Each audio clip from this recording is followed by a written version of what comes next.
Welcome back to A1 saris. This is Ayesha. So ఈ video వచ్చేసి ఎవరిని ఉద్దేశించి నేను చెప్పట్లేదండి. నా ఒపీనియన్, నేను ఫ్రీ షిప్పింగ్ మీద పంపిస్తే ఎలా లిస్ట్ చేస్తాననేది నా ప్లానింగ్ అనేది నేను చెప్తున్నాను అంతే. ఫ్రీ షిప్పింగ్ గురించి ప్లస్ షిప్పింగ్ గురించి అయితే మార్జిన్ చెప్తున్నాను. ఈ రెండింటికి తేడా ఏంటి, ఎలా ఉంటుంది అమౌంట్ అనేది నేను చెప్తున్నాను. సో అంతే.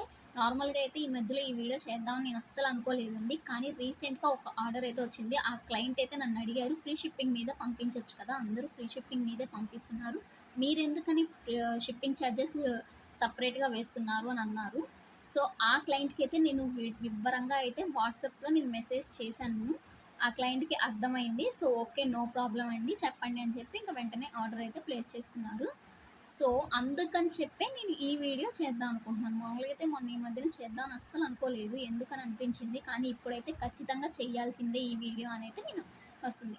సో ఇదైతే నేను మీ అందరికి అర్థమయ్యేలా చెప్దాం అనుకుంటున్నాను. స్టార్టింగ్ అయితే డిటీడీసీది అయితే డీటెయిల్స్ చూద్దామండి.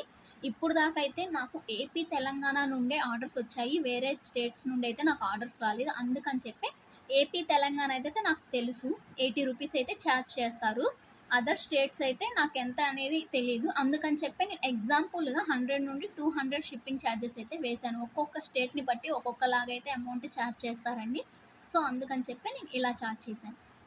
ఇది చేశారు కదా, ఇప్పుడు మీకు ఇది అర్థమైంది కదా. ఇంకా నెక్స్ట్ ప్లస్ షిప్పింగ్ అయితే చూద్దాం. ఎగ్జాంపుల్గా 500 రూపీస్ శారీ వేద్దాం. నాకు పడిన కాస్ట్ నేను 500 పడింది నాకు.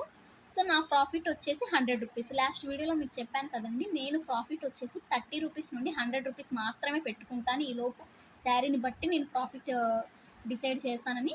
సో నేను దీంట్లో 100 రూపీస్ అనేది పెడదాం ఎగ్జాంపుల్గా.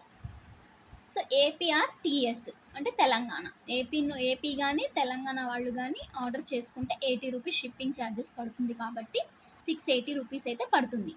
టోటల్ అమౌంట్ క్లయింట్ పే చేయాల్సిన అమౌంట్ అండి ఇది. 680 రూపీస్ అయితే పే చేస్తారు. సో అలా అన్నమాట.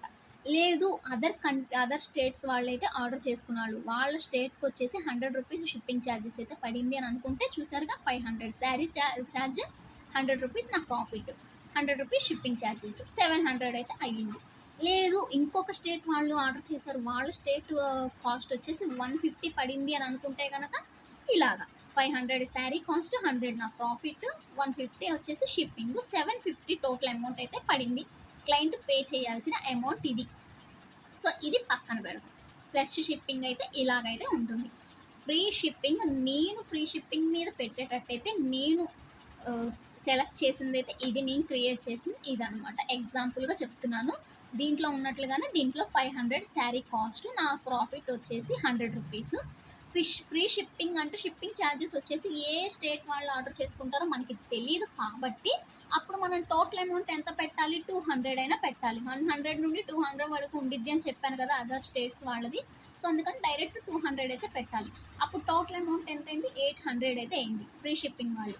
ఇంకా నేను షిప్పింగ్ ఛార్జెస్ ఇంత అంతా ఏం చెప్పాల్సిన పని లేదు, ఓన్లీ 800 అని పెట్టేస్తే సరిపోయింది. ఈ శారీ కాస్ట్ వచ్చేసి 800 ఫ్రీ షిప్పింగ్, ఇంకంతే. ఇలా అయితే మీకేంటి ఏమైంది, ఇలా పెట్టచ్చు కదా అని అనుకుంటారు. ఒకవేళ ఏపీ వాళ్ళు గనక ఆర్డర్ చేసుకుంటే, ఏపీ కానీ తెలంగాణ వాళ్ళు కానీ నా దగ్గర ఈ శారీని ఆర్డర్ చేసుకుంటే వాళ్ళకి జస్ట్ అప్పుడు ఎంత అవుతుంది, 680 అవుతుంది. ఏది నా ప్రాఫిట్తో కలిపే 680 అవుతుంది. అప్పుడు 800 నేను ఫ్రీ షిప్పింగ్ పెడితే నాకు ఎంత ప్రాఫిట్ వస్తుంది ఎక్స్ట్రా, ఇదిగోండి ఫ్రీ షిప్పింగ్ మీద పెడితే నా ప్రాఫిట్ 100 రూపీస్. ఇది వచ్చేసి 120 ఎక్స్ట్రా ప్రాఫిట్ కూడా నాకు వస్తుంది, షిప్పింగ్ ఛార్జెస్లో మిగులుతున్నాయి కదా. సో ఎక్స్ట్రా ప్రాఫిట్ అప్పుడు మొత్తం నా ప్రాఫిట్ 220 అవుతుంది ఫ్రీ షిప్పింగ్ మీద పెట్టడం వల్ల. సో అలా అన్నమాట. అదే ప్లస్ షిప్పింగ్ మీద అయితే కనుక 100 రూపీస్ నా ప్రాఫిట్. ఈ జీరో వచ్చేసి ఏ స్టేట్ వాళ్ళని బట్టి అప్పటికప్పుడు నేను కనుక్కొని చెప్పేస్తాను కదా క్లయింట్కి, మీ షిప్పింగ్ ఛార్జెస్ ఇంత అవుతుంది, మొత్తం టోటల్ ఇంత పే చేయండి అని చెప్తాను. కాబట్టి వాళ్ళు ఇంతని పే చేసేస్తారు. సో అలా అన్నమాట. చూసారుగా, ఇదైతే ఫ్రీ షిప్పింగ్ అయితే ఏ స్టేట్ వాళ్ళకైనా 800. అదే ప్లస్ షిప్పింగ్ అయితే స్టేట్ని బట్టి రేట్లు మారిపోతాయి. సో అలా అన్నమాట. దీనివల్ల నాకే లాభం వస్తుంది తప్ప క్లయింట్స్కి ఏమి ఉండదు. సో వాళ్ళది ఎక్స్ట్రా ప్రాఫిట్ ఎందుకు అని నేను ఆలోచించి, అందుకనే నేను ప్లస్ షిప్పింగ్ మీదే పెడతా. స్టార్టింగ్లో నేను ఫ్రీ షిప్పింగ్ పెట్టాను, నాకు తెలియదు అన్ని స్టేట్స్ కలిపి ఒకలాగే ఛార్జ్ చేస్తారు అని అనుకున్నా. అంటే ఏపీకి తెలంగాణకైనా 200 ఛార్జ్ చేస్తారని నాకు అనిపించింది, నాకు తెలియలేదు. ఫస్ట్ ఆర్డర్ ఏపీ నుండే వచ్చిందండి. ఏపీ నుండి వచ్చిన ఆర్డర్ని నేను కొరియర్ చేయడం వల్ల అప్పుడు నాకు తెలిసింది. అంటే స్టేట్ని బట్టి రేట్లు మారుతాయి కాబట్టి ఇలా వద్దు, ప్లస్ షిప్పింగ్ అనే పెట్టేస్తే నేను కనుక్కొని డీటెయిల్స్ వాళ్ళకి అమౌంట్ అనేది చెప్పేస్తా. సో అలా అన్నమాట. ఇలా అయితే నాకే ఎక్స్ట్రా ప్రాఫిట్ వస్తుంది ఫ్రీ షిప్పింగ్ మీద అయితే. ప్లస్ షిప్పింగ్ మీద అయితే అలా ఏం ఉండదు. నేను ఎంత మార్జిన్ పెట్టుకున్నాను అంత మాత్రమే వస్తుంది. సో ఇలా అన్నమాట. మీ అందరికి అర్థమైందనే అనుకుంటున్నాను. అర్థం కాకపోతే మళ్ళీ కామెంట్ చేయండి. సో ఎవరు కూడా ఎవరిని ఉద్దేశించి ఈ వీడియో అయితే చేయలేదు. ఎవరు కూడా అనుకోవద్దు. ఇది నేను ఫ్రీ షిప్పింగ్ పెడితే ఎంత ఛార్జ్ చేస్తాననేది నా ఐడియాతో నేను పెట్టాను అంతే తప్ప ఎవరిని ఉద్దేశించి ఈ వీడియో చేయలేదు. సో అలా అన్నమాట. నెక్స్ట్ వీడియోలో నేను అసలు ఈ బిజినెస్కి ఎంత ఇన్వెస్ట్మెంట్ పెట్టాను, ఏంటి, ఇప్పుడు దాకా ఎంత ప్రోడక్ట్తో ఎంత సేల్ చేశాను, నాకు వచ్చిన ప్రాఫిట్ ఎంత అనేది నెక్స్ట్ వీడియోలో అయితే డీటెయిల్గా చెప్తాను. ఓకేనా? ఈ వీడియో కనుక మీకు నచ్చినట్లయితే లైక్ చేయండి. నెక్స్ట్ వీడియో కనుక చూడాలి అని అనుకుంటే కనుక సబ్స్క్రైబ్ చేయండి.